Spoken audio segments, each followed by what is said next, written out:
एक बार महाराज कृष्णदेव राय ने सुना कि उनके नगर में चूहों ने आतंक फैला रखा है। चूहों से छुटकारा पाने के लिए महाराज ने 1000 बिल्लियां पालने का निर्णय लिया। महाराज का आदेश होते ही 1000 बिल्लियां मंगवाई गई। उन बिल्लियों को नगर के लोगों में बांटा जाना था। जिसे बिल्ली दी गई उसे साथ में एक गाय भी दी गई ताकि उसका दूध पिलाकर बिल्ली को पाला जा सके। चूहों से सभी लोग परेशान थे। जब बिल्लियां बंट रही थी तो लोगों की लंबी लंबी कतारें लग गई थी। इस अवसर पर तेनालीरामन भी एक कतार में खड़ा हो गया। जब उसकी बारी आई तो उसे भी एक बिल्ली और साथ में एक गाय दे दी गई। बिल्ली को घर ले जाकर उसने गर्मागर्म एक कटोरा दूध उसे पीने को दिया। बिल्ली भूखी थी। बेचारी ने जैसे ही कटोरे में मुंह मारा तो गर्म दूध से उसका मुंह बुरी तरह जल गया। इसके बाद बिल्ली के आगे जब दूध रखा जाता, चाहे वह ठंडा ही क्यों न हो, बिल्ली वहां से भाग खड़ी होती। गाय का सारा दूध अब तेनालीराम व उसके परिवार के अन्य सदस्य ही पी जाते। बेचारी बिल्ली कुछ ही दिनों में इतनी कमजोर हो गई कि उसमें चूहे पकड़ने की ताकत भी नहीं रही। 3 माह बाद महाराज ने बिल्लियों की जांच करवाई। गाय का दूध पी पीकर सभी की बिल्लियां मोटी गड़ी हो गई थी, परंतु तेनालीराम की बिल्ली सूखकर कांटा हो चुकी थी। वह सब बिल्लियों के बीच में अलग पहचानी जा रही थी। महाराज ने जब तेनालीराम की बिल्ली की हालत देखी तब वे क्रोधित हो उठे। उन्होंने तुरंत ही तेनालीराम को हाजिर करने का आदेश दिया। तेनालीराम के आने पर वे गरजते हुए बोले, तुमने बिल्ली का यह क्या हाल बना दिया है? क्या तुम इसे दूध नहीं पिलाते? महाराज, मैं तो रोज इसके सामने दूध भरा कटोरा रखता हूँ, अब यह दूध पीती ही नहीं है, तो इसमें मेरा क्या दोष है? महाराज को यह सुनकर बड़ा आश्चर्य हुआ। वह अविश्वास भरे स्वर में बोले, क्यों झूठ बोल रहे हो? बिल्ली दूध नहीं पीती? मैं तुम्हारी झूठी बातों में आने वाला नहीं, परंतु महाराज यही सच है, यह बिल्ली दूध नहीं पीती। महाराज झल्लाकर बोले, ठीक है, यदि तुम्हारी बात सच निकली तो तुम्हें 100 स्वर्ण मुद्राएं दी जाएंगी, अन्यथा 100 कोड़ों की सजा मिलेगी, मुझे मंजूर है। तेनालीराम शांत भाव से बोला। तुरंत ही महाराज ने एक सेवक से दूध का भरा कटोरा लाने का आदेश दिया। सेवक जल्द ही दूध से भरा कटोरा ले आया। अब महाराज ने तेनालीराम की बिल्ली को हाथों में उठाया और उसका सिर सहलाते हुए दूध के कटोरे के पास छोड़ते हुए कहा, बिल्ली रानी दूध पियो। बिल्ली ने जैसे ही कटोरे में रखा दूध देखा, वह म्याऊं म्याऊं करती हुई वहां से भाग निकली। महाराज, अब तो आपको विश्वास हो गया होगा कि मेरी बिल्ली दूध नहीं पीती। लाइए अब मुझे 100 स्वर्ण मुद्राएं दीजिए, तेनालीराम ने कहा। वह तो ठीक है, लेकिन मैं एक बार उस बिल्ली को ध्यान से देखना चाहता हूँ। यह कहकर महाराज ने एक कोने में छिप गई बिल्ली को पकड़कर लाने का आदेश दिया। बिल्ली को अच्छी तरह देखने पर उन्होंने पाया कि उसके मुंह में जले का एक बड़ा सा निशान है। वह उसी क्षण समझ गए कि बिल्ली मुंह जल जाने के डर से दूध पीने से कतराती है। वे तेनालीराम की तरफ देखते हुए बोले, अरे निर्दयी, तुमने इस बिल्ली को जानबूझकर गर्म दूध पिलाया ताकि यह दूध न पी सके। ऐसा करते हुए तुम्हें शर्म नहीं आई? तेनालीराम ने उत्तर दिया, महाराज, यह देखना तो राजा का कर्तव्य है कि उसके राज्य में बिल्लियों से पहले मनुष्य के बच्चों को दूध मिलना चाहिए। इस बात पर महाराज हंस दिए। उन्होंने तेनालीराम को तुरंत ही 1000 स्वर्ण मुद्राएं भेंट की और बोले, तुम्हारा कहना ठीक है, परंतु मैं आशा करता हूँ कि भविष्य में तुम बेजुबान पशुओं के साथ दुष्टता नहीं करोगे। ठट्टाचारी कृष्णदेव राय के दरबार में राजगुरु थे। वे तेनालीराम से बहुत ईर्ष्या करते थे। उन्हें जब भी मौका मिलता तो वे तेनालीराम के विरुद्ध राजा के कान भरने से नहीं चूकते थे। एक बार क्रोध में आकर राजा ने तेनालीराम को मृत्युदंड देने की घोषणा कर दी, परंतु अपनी विलक्षण बुद्धि और हाजिर जवाबी से तेनालीराम ने जीवन की रक्षा की। एक बार तेनालीराम ने राजा द्वारा दी जाने वाली मृत्युदंड की धमकी को हमेशा के लिए समाप्त करने की योजना बनाई। वे थट्टाचारी के पास गए और बोले, महाशय, एक सुंदर नर्तकी शहर में आई है। वह आपके समान किसी महान व्यक्ति से मिलना चाहती है। उसने आपकी काफी प्रशंसा भी सुन रखी है। आपको आज की रात उसके घर जाकर उससे अवश्य मिलना चाहिए, परंतु आपकी बदनामी न हो इसलिए उसने कहलवाया है कि आप उसके पास एक स्त्री के रूप में जाइएगा। थट्टाचारी तेनालीराम की बातों से सहमत हो गए। इसके बाद तेनालीराम राजा के पास गए और वही सारी कहानी राजा को सुनाई। राजा की अनेक पत्नियां थीं तथा वे एक और नई पत्नी चाहते थे, अतः वे भी स्त्री के रूप में उस नर्तकी से मिलने के लिए तैयार हो गए। शाम होते ही तेनालीराम ने उस भवन की सारी बत्तियां बुझा दी जहां उसने राजगुरु और राजा को बुलाया था। स्त्री वेश में थट्टाचारी पहले पहुंचे और अंधेरे कक्ष में जाकर बैठ गए। वहीं प्रतीक्षा करते हुए उन्हें पायल की झंकार सुनाई दी। उन्होंने देखा कि एक स्त्री ने कमरे में प्रवेश किया है, परंतु अंधेरे के कारण वह उसका चेहरा ठीक से नहीं देख पाए। वास्तव में राजगुरु जिसे स्त्री समझ रहे थे वह स्त्री नहीं बल्कि राजा ही थे और वार्तालाप शुरू होने की प्रतीक्षा कर रहे थे। थोड़ी देर पश्चात कमरे की खिड़की के पास खड़े तेनालीराम को आवाज सुनाई पड़ी, प्रिय, तुम मुझे अपना सुंदर चेहरा क्यों नहीं दिखा रही हो? थट्टाचारी मर्दाना आवाज में बोले। राजा ने राजगुरु की आवाज पहचान ली और बोले, राजगुरु, आप यहाँ क्या कर रहे हैं? राजगुरु ने राजा की आवाज पहचान ली। शीघ्र ही वे दोनों समझ गए कि तेनालीराम ने उन्हें मूर्ख बनाया है। दोनों ने कक्ष से बाहर आने का प्रयास किया, परंतु तेनालीराम ने द्वार बाहर से बंद कर उस पर ताला लगा दिया था। वह खिड़की से चिल्लाया, यदि आप दोनों यह वचन दें कि भविष्य में कभी मृत्युदंड देने की धमकी नहीं देंगे तो मैं दरवाजा खोल दूंगा। महाराज को तेनालीराम के इस दुस्साहस पर बहुत ही क्रोध आया, पर इस परिस्थिति में दोनों अंधकारमय कक्ष में असहाय थे और तेनालीराम की इस हरकत का उसे मजा भी नहीं चखा सकते थे। ऊपर से दोनों को बदनामी का डर अलग था और दोनों के पास अब कोई रास्ता भी नहीं बचा था, इसलिए दोनों ने ही तेनालीराम की बात मान ली। थट्टाचारी कृष्णदेव राय के दरबार में राजगुरु थे। वे तेनालीराम से बहुत ईर्ष्या करते थे। उन्हें जब भी मौका मिलता तो वे तेनालीराम के विरुद्ध राजा के कान भरने से नहीं चूकते थे। एक बार क्रोध में आकर राजा ने तेनालीराम को मृत्युदंड देने की घोषणा कर दी, परंतु अपनी विलक्षण बुद्धि और हाजिर जवाबी से तेनालीराम ने जीवन की रक्षा की। एक बार तेनालीराम ने राजा द्वारा दी जाने वाली मृत्युदंड की धमकी को हमेशा के लिए समाप्त करने की योजना बनाई। वे थट्टाचारी के पास गए और बोले, महाशय, एक सुंदर नर्तकी शहर में आई है। वह आपके समान किसी महान व्यक्ति से मिलना चाहती है। उसने आपकी काफी प्रशंसा भी सुन रखी है। आपको आज की रात उसके घर जाकर उससे अवश्य मिलना चाहिए, परंतु आपकी बदनामी न हो इसलिए उसने कहलवाया है कि आप उसके पास एक स्त्री के रूप में जाइएगा। थट्टाचारी तेनालीराम की बातों से सहमत हो गए।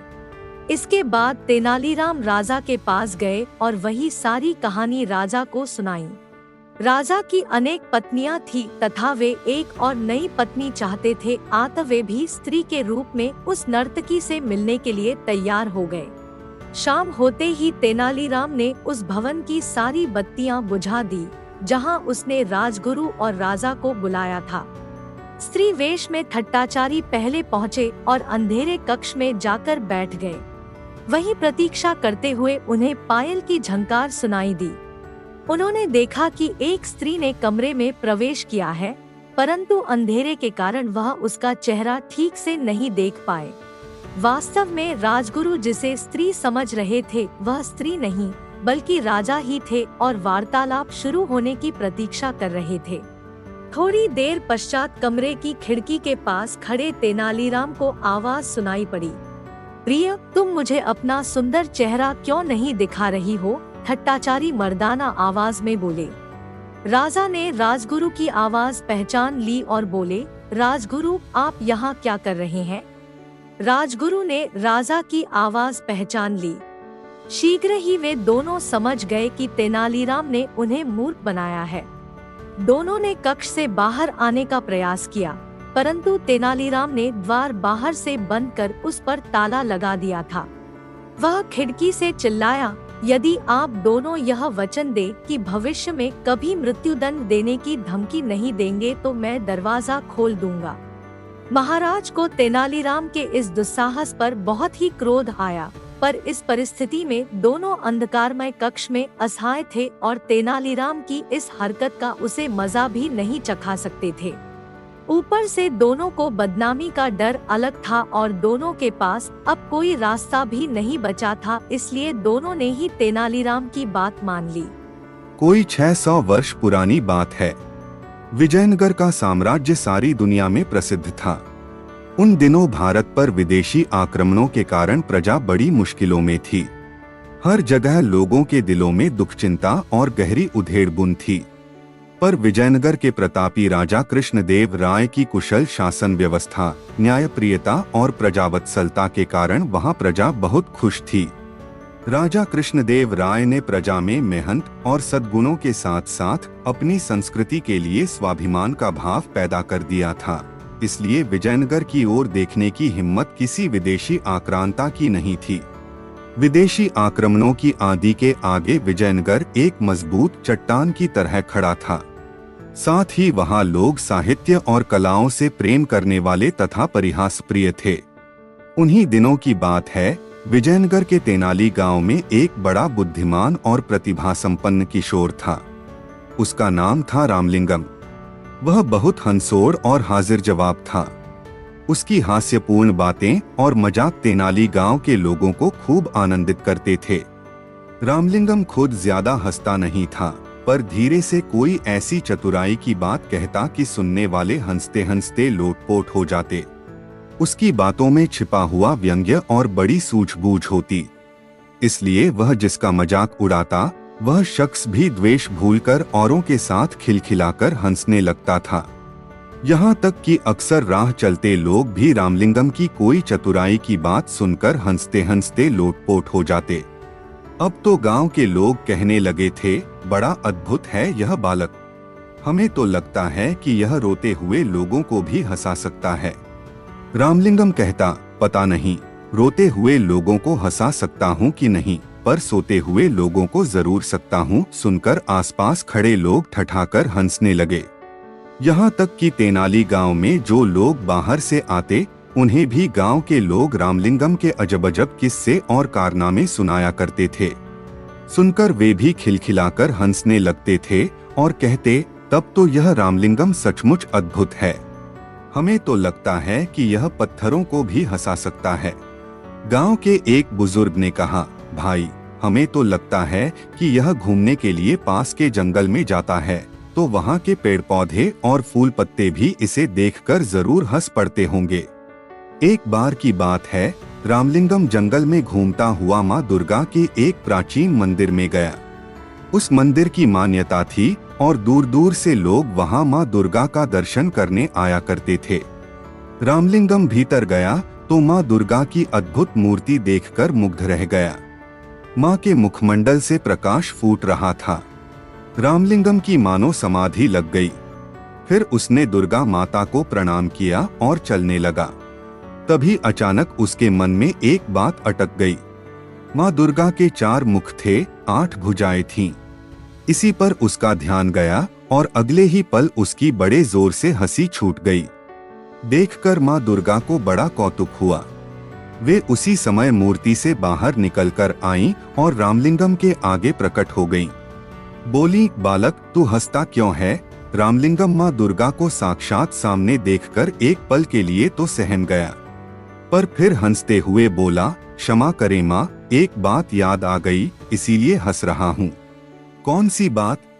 बता तो भला, माँ दुर्गा ने पूछा। इस पर रामलिंगम ने हंसते हंसते जवाब दिया, माँ मेरी तो सिर्फ एक ही नाक है, पर जब जुकाम हो जाता है तो मुझे बड़ी मुसीबत आती है। आपके तो 4 मुख हैं और भुजाएं भी 8 हैं, तो जब जुकाम हो जाता होगा तो आपको और भी ज्यादा मुसीबत। रामलिंगम की बात पूरी होने से पहले ही माँ दुर्गा खिलखिलाकर हंस पड़ी। बोली, हट पगले, तू माँ से भी मजाक करता है। फिर हंसते हुए उन्होंने कहा, पर आज मैं समझ गई हूँ कि तुझ में हास्य की बड़ी अनोखी सिद्धि है। अपनी इसी सूझबूझ और हास्य के बल पर तू नाम कमाएगा और बड़े बड़े काम करेगा। पर एक बात याद रख, अपनी इस हास्य वृत्ति का किसी को दुख देने के लिए प्रयोग मत करना। सबको हंसाना और दूसरों की भलाई के काम करना। जा, तू राजा कृष्णदेव राय के दरबार में जा, वही तेरी प्रतिभा का पूरा सम्मान करेंगे। उस दिन रामलिंगम दुर्गा माँ के प्राचीन मंदिर से लौटा तो उसका मन बड़ा हल्का फुल्का था। लौटकर उसने माँ को यह अनोखा प्रसंग बताया। सुनकर माँ चकित रह गईं। और फिर होते होते पूरे तेनाली गांव में यह बात फैल गई कि रामलिंगम को दुर्गा माँ ने बड़ा अद्भुत वरदान दिया है। यह बड़ा नाम कमाएगा और बड़े बड़े काम करेगा। उसके साथ ही साथ तेनाली गांव का नाम भी ऊंचा होगा।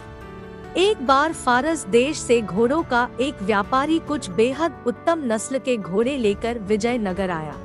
सभी जानते थे कि महाराज कृष्णदेव राय घोड़ों के उत्तम पारखी है। उनके अस्तबल में चुनी हुई नस्लों के उत्तम घोड़े थे। महाराज ने फारस के व्यापारी द्वारा लाए गए घोड़ों का निरीक्षण किया तो पाया कि वे घोड़े दुर्लभ नस्ल के हैं। उन्होंने व्यापारी से सभी घोड़े खरीद लिए क्योंकि वे अपनी घुड़सवारी सेना को और मजबूत व सुसज्जित करना चाहते थे। जब घोड़ों का व्यापारी चला गया तो महाराज ने अपनी घुड़सवार सेना के चुने हुए सैनिकों को बुलाया और एक एक घोड़ा देते हुए उसकी अच्छी तरह देखभाल और उसे भली भांति प्रशिक्षित करने को कहा। साथ ही यह भी कहा कि घोड़ों के प्रशिक्षण व भोजनादि का सारा खर्च राजकोष वहन करेगा। तेनालीराम को जब पता चला तो वह भी महाराज के पास पहुंचा और एक घोड़ा अपने लिए भी मांगा। उसे भी एक घोड़ा दे दिया गया। तेनालीराम ने घोड़े को घर लाकर अस्तबल में बांध दिया, लेकिन उसे न जाने क्या सूझा कि उसने अस्तबल के सामने की ओर भी दीवार उठवा दी।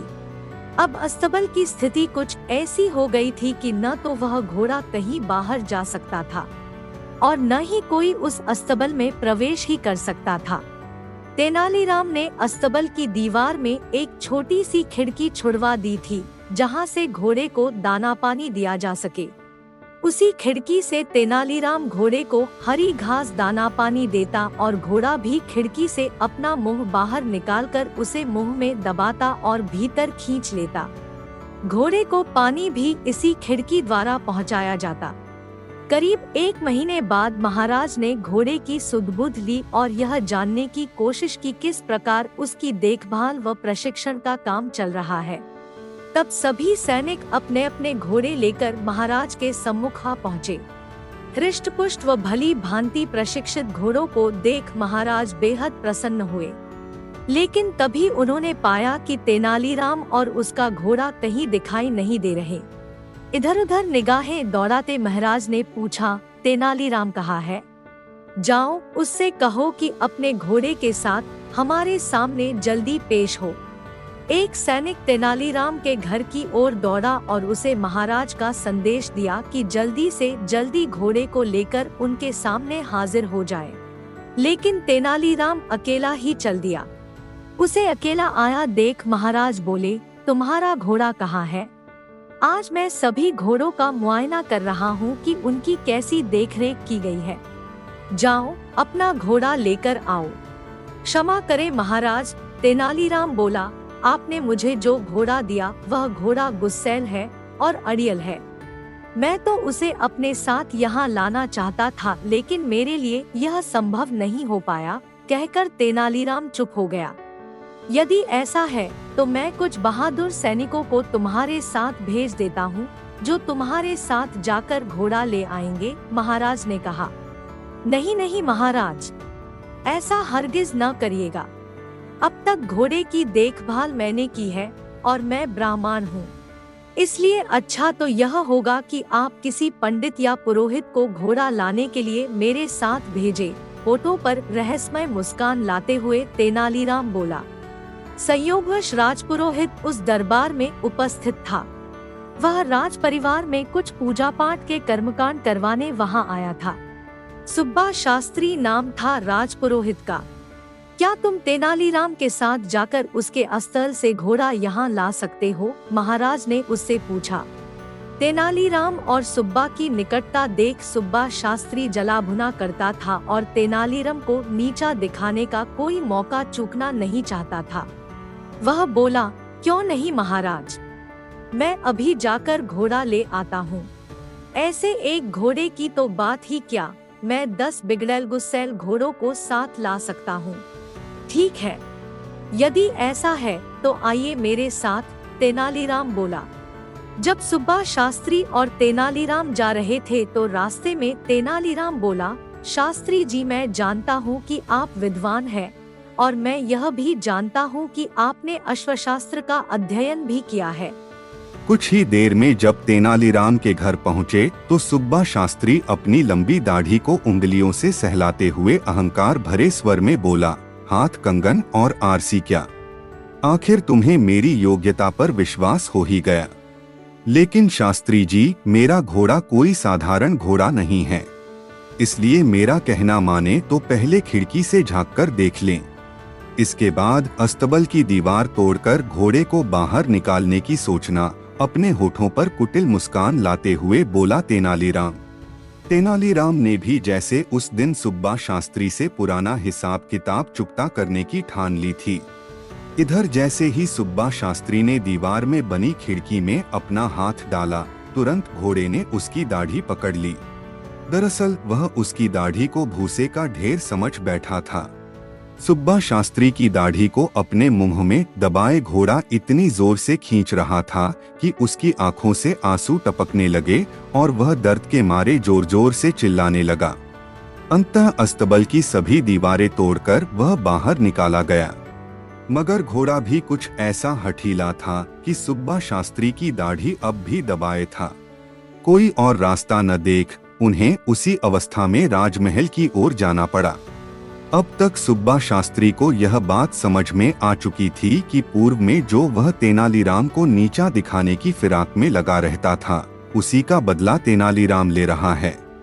वह तो बस मौके की तलाश में था जो उसे आज मिल गया था। इधर महाराज और अन्य घुड़सवार सैनिक बेसब्री से उनका इंतजार कर रहे थे।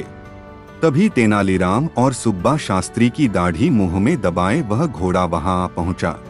सुब्बा शास्त्री को इस हास्यास्पद स्थिति में देख सभी उपस्थित जन ठहाके मारकर हंसने लगे।